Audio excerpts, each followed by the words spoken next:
నమస్కారం అందరికీ తెలుగు క్రియేషన్‌కు స్వాగతం. మన భారతీయ సంస్కృతిలో కొన్ని మొక్కలకు ఎంతో పవిత్రమైన స్థానం ఉంది. ఇవి ప్రకృతికి మాత్రమే కాదు, మన సాంప్రదాయాలు, పూజలు, పండుగలు మరియు ఆధ్యాత్మిక జీవితంలో కూడా ముడిపడి ఉన్నాయి.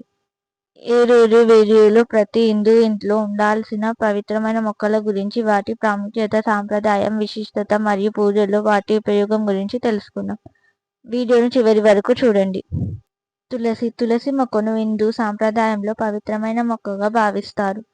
తులసిని శ్రీ మహావిష్ణువు మరియు శ్రీ మహాలక్ష్మీదేవికి ప్రాప్యమైందిగా చెబుతారు. కార్తీక మాసంలో తులసి పూజకు ప్రత్యేక ప్రాముఖ్యత ఉంటుంది.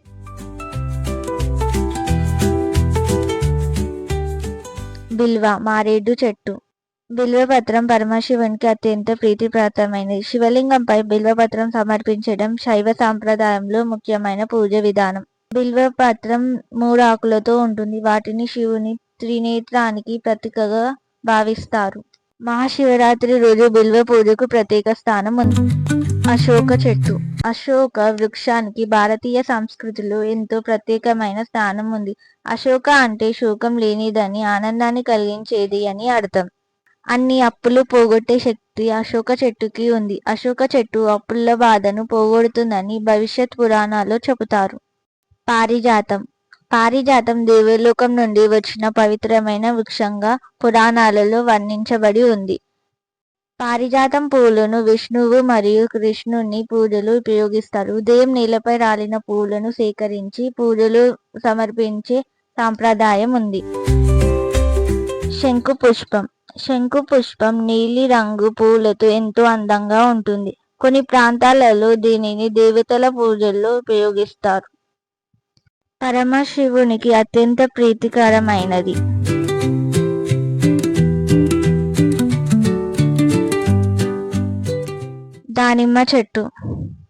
దానిమ్మ చెట్టు శుభప్రదమైందిగా భావిస్తారు. దాని ఆకులు, పండ్లు కొన్ని పూజలు ఉపయోగిస్తారు. ఇవి ఇంటి తోటలో పెంచడానికి అనుకూలంగా ఉంటుంది.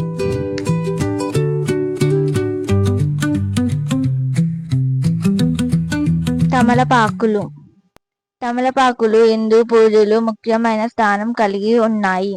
గణపతి, లక్ష్మీదేవి మరియు ఇతర దేవతల పూజలో తమలపాకులను సమర్పించే సాంప్రదాయం ఉంది.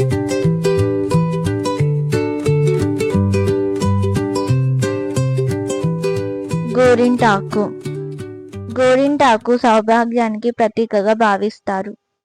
పెళ్లిళ్ళు, పండుగలు మరియు శుభకార్యాలలో గోరింటాకును ఉపయోగించే సాంప్రదాయం ఉంది.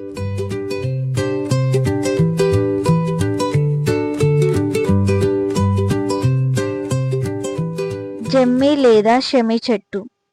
జమ్మి చెట్టుకు దసరా సందర్భంగా ప్రత్యేక ప్రాముఖ్యత ఉంటుంది. కొన్ని ప్రాంతాల్లో జమ్మి ఆకులను బంగారంగా భావించి పరస్పరం పంచుకుంటారు.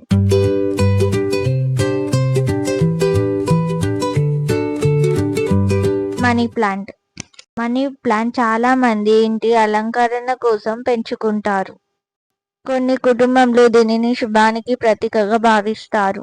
అయితే దీనికి సంబంధించిన విశ్వాసాలు ప్రాంతం మారవచ్చు. ఈ వీడియో మీకు నచ్చితే తప్పకుండా లైక్ చేయండి. మీకు ఎక్కువగా నచ్చిన పవిత్రమైన మొక్క ఏదో కామెంట్ చేయండి. ఇలాంటి భక్తి పవిత్రమైన మొక్కలు, పూజలు మరియు ఆధ్యాత్మిక వీడియోల కోసం తెలుగు క్రియేషన్ ఛానల్ను సబ్స్క్రైబ్ చేయండి.